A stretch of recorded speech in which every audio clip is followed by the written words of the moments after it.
নমস্কার সবাইকে, কেমন আছো সবাই? আশা করছি সবাই অনেক ভালো আছো, সুস্থ আছো। আমার নতুন একটা ভিডিওতে তোমাদের সকলকে জানাই অনেক স্বাগত।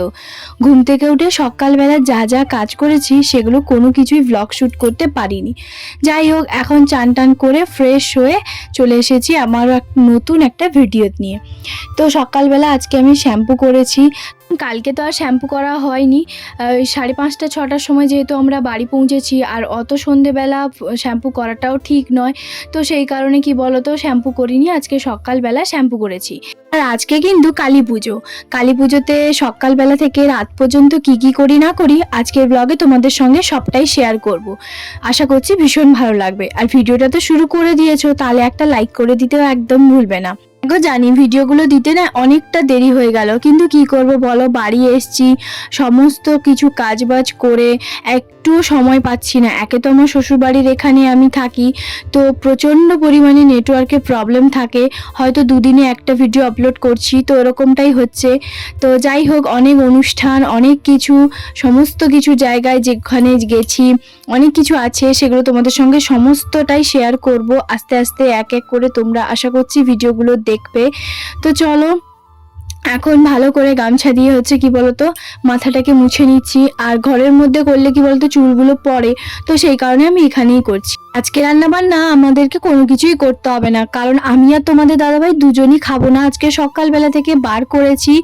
আর যেহেতু আমার শ্বশুরমশাই বহু বছর আগে তোমাদের দাদাভাইয়ের জন্য একটা মানসিক করেছি, আমাদের এখান থেকে 2 থেকে 2.5 ঘন্টার মতন যেতে হয় একটা জায়গায়, তার নাম হচ্ছে গোয়া। তো সেখানেই তোমার পাঁঠাবলি যাবে। তো এই কারণে দুপুর 12টা-1টার সময় ওই যে ওখানে বাঁধা হয়ে আছে। তো যাই হোক, রাতে তো আজকে নিয়ে যাওয়া হবে। আমার শ্বশুরমশাই ওরা 4টের সময় বেরিয়ে যাবে। তো এখানে তোমাদের দাদাভাই সকালবেলা কিছু মোমবাতির ওই যে দিয়াগুলো হয় না, সেগুলো নিয়ে এসছে, মোমবাতি নিয়ে এসছে, আরও তো অনেক কিছু নিয়ে এসেছিলো, সেগুলো সমস্ত কিছু টাঙিয়ে দিয়েছে পুরো ঘরে। বাইরে তোমার পুরো ঘরটা একদম আলোয় আলোয় ভর্তি হয়ে গেছে। দিওয়ালির সময় না এগুলো বেশ ভালোই লাগে। আর এগুলো আমি ভাবলাম যে আমার শাশুড়িকে দিই, কারণ আমরা তো আজকে সন্ধেবেলা বেরিয়ে যাব। এদিকে আমার শ্বশুরমশাইকে ব্যাগটা দিলাম, কারণ আমার শ্বশুরমশাই এখন যাবে গাড়ি নিয়ে ওই যে গোয়া, যে বললাম না পাঁঠাবলি যেখানে যাবে, তো সেখানেই তোমার যাবে। আর ওদিকে আমার শ্বশুরমশাই বললো যে মাকে বেরিয়ে পড়তে, মানে আমার মা ওইখানে রাস্তাতে বেরিয়ে তোমার থাকবে, আমার শ্বশুরমশাই গাড়িতে করে ওখানেই সবাই যাবে। তো যাই হোক, কালকে রাতেই মেহেন্দি পরেছিলাম, মাত্র 2 ঘন্টা রেখেছি, তাতেই দেখো কত সুন্দর কালার এসেছে, তাই না?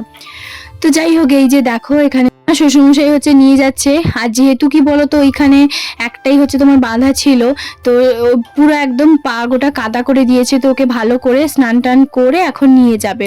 আর কালকে রাতে একটুখানি বৃষ্টি হয়েছিল, তো একটুখানি কাদা একটু হয়েছে। তো যাই হোক, এদিকে শ্বশুরমশাই ওখানে বেঁধে দিয়েছে, দাঁড়াও একটুখানি সামনে যাচ্ছি, তারপরে তোমাদেরকে দেখাচ্ছি।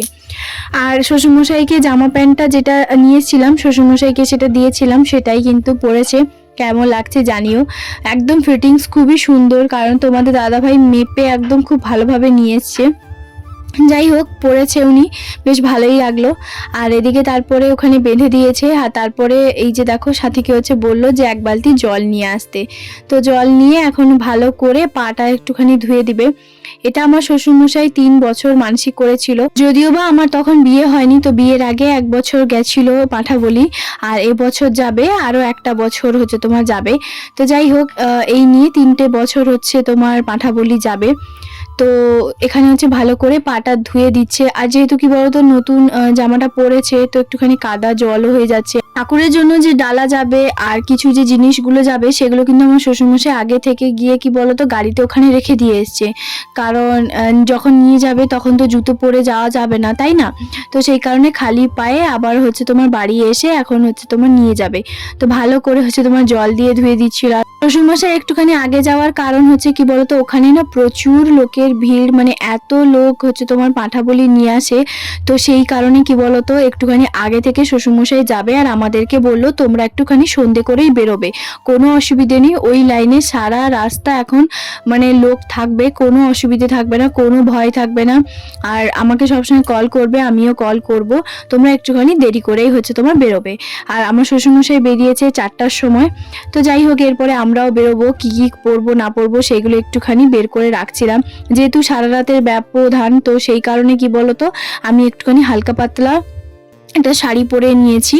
তো এই হচ্ছে তোমার কটনের যে শাড়িটা হ্যান্ডলুমের, তো সেটাই নিয়েছি। এটা পরেছিলাম না ওই যে কালী পুজো কলকাতাতে হয়েছিল তখনই পরেছিলাম শুধু একবার, আর তারপরে এই পরলাম।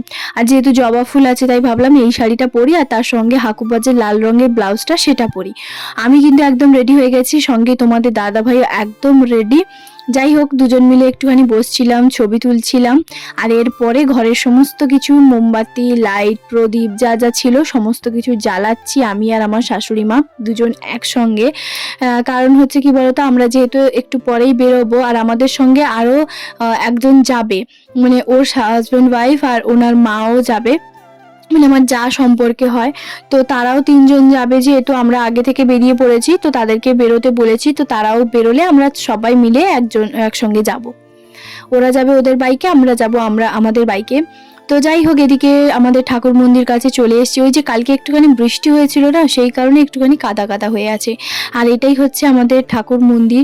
যেহেতু আমাদের দুটো বাড়ি, একটা মাটির ঘর যেটা আমার শ্বশুরমশাই করেছিল, আর এখন যে পাকার ঘরটা দেখতে পাচ্ছ সেটা কিন্তু তোমাদের দাদাভাই সেটা বানিয়েছে, যেটা এখন আমরা আছি। ওইটা জায়গা কিনে ওটা করেছে। তো যাই হোক, এই যে মাটির ঘরে যেটা হচ্ছে তোমার সামনে দেখা যাচ্ছে, সেই মাটির ঘরটা কি বলতো, সেটা আমার পিসি শাশুড়ি থাকে, ওনার ছেলে, বৌমা, নাতি নাতনি ওরাই হচ্ছে তোমার থাকে। আর এই পুরো ভিডিওটা তোমাদের দাদাভাই হচ্ছে তোমার করেছে, একটুও বলতে হয়নি। ও বলছিল যে তুমি হচ্ছে সবগুলো প্রদীপ এগুলো জ্বালাও, আমি ভিডিওটা বানিয়ে দিচ্ছি। তো বেশ ভালোই হলো। তো এই যে দেখো, এখন হরি মন্দিরে হচ্ছে তোমার কি বলতো পুরো প্রদীপ মোমবাতি এগুলো জ্বালাবো। কিছুগুলো আমি জ্বালাচ্ছি, আর তারপরে হচ্ছে আমার পিসি শাশুড়ির ঘরে নাতনি মানে সাথীকে বললাম যে তুমিও আমার সঙ্গে জ্বালাও। তো ছোট্ট, তো সেই কারণে ওকেও বললাম যে তুমিও জ্বালাও। তো এই যে দেখো, এখন মন্দিরটাকে খুবই সুন্দর লাগছে। যদিও বা আরও অনেকটা পরে ওরা আবারও হচ্ছে তোমার জ্বালাবে। আর ওদের বাড়িতেও কিছু প্রদীপ, লাইট এইগুলোই হচ্ছে তোমাদের দাদাভাই সকালবেলা নিয়ে এসেছিলো, ওদের ঘরেও দিয়ে দেওয়া হয়েছে। তো ওদের ওই যে দেখো, ওর ভাইও হচ্ছে তোমার জ্বালাচ্ছে। দাঁড়াও, এখানে আমরা জ্বালিয়ে নিই, তারপরে ওকে দেখাচ্ছি। তো ঘরে সমস্ত কিছু প্রদীপ আলো জ্বালানোর পরে তারপরে আমরা বেরিয়ে যাব, যেখানে হচ্ছে তোমার পাঁঠাবলিটা আজকে হবে। তো সেখানে প্রায় 2-2.5 ঘন্টার মতন সময় লাগবে।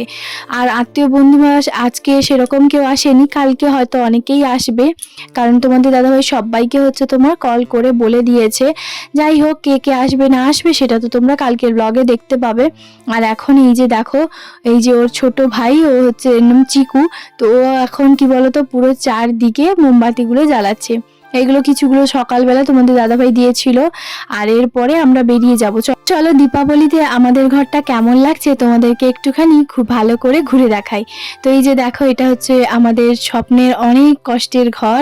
তো কেমন লাগছে অবশ্যই জানিও। লাইট টাইট দিয়ে তোমাদের দাদাভাই সুন্দর করে সাজিয়েছে।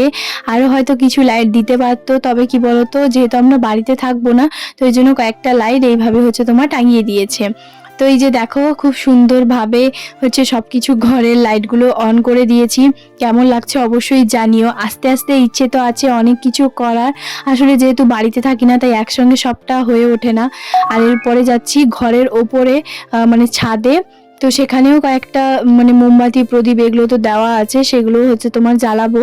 আর আমরা যেহেতু দিল্লিতে আগে থাকতাম, তো দিল্লির কি কয়েকটা জিনিস বলবো না, বেশ অনেক কটা জিনিস, মানে একটা সংসারে যা যা জিনিস লাগে প্রয়োজন, সেই সব জিনিস কিন্তু আমরা ওখান থেকে মানে প্যাকেট করে নিয়ে এসেছিলাম, পার্সেল করে। ওইগুলো সমস্ত কিছু আজকে 2.5 বছর ধরে হচ্ছে তোমার পড়ে আছে, মানে ওইভাবে পেটিতে করে একটা জায়গায় রাখা আছে। কারণ এত জিনিস কোথায় রাখবো। আমার শ্বশুর শাশুড়ির যে রুমটাতে সেটা সামনে একদম ভর্তি, সিঁড়ির কাছে ছাদে ওঠার সেখানেও পুরো ভর্তি। মানে এগুলো কবে যে আমার একটা সুন্দর একটা রুম হবে, নিয়ে যাব, একটা নিজের মতন করে সাজাবো, সেটার শুধু মাত্র অপেক্ষা। ভগবানের কাছে এটাই চাই, আর কিচ্ছু না। তো এখানে দেখো, তোমাদের দাদাভাই হচ্ছে সমস্ত কিছু আমাকে বলে বলে দিচ্ছে যে এখানে মোমবাতিগুলো ধরাও, কারণ ও হচ্ছে আজকে বিকেলবেলা সব মোমবাতিগুলো এখানে নাকি লাগিয়ে দিয়ে গেছিল। তো চলো বন্ধুরা, আজকের ব্লগটা তাহলে এখানেই শেষ করছি। কেমন লাগলো জানিও, দেখা হবে পরের ব্লগে।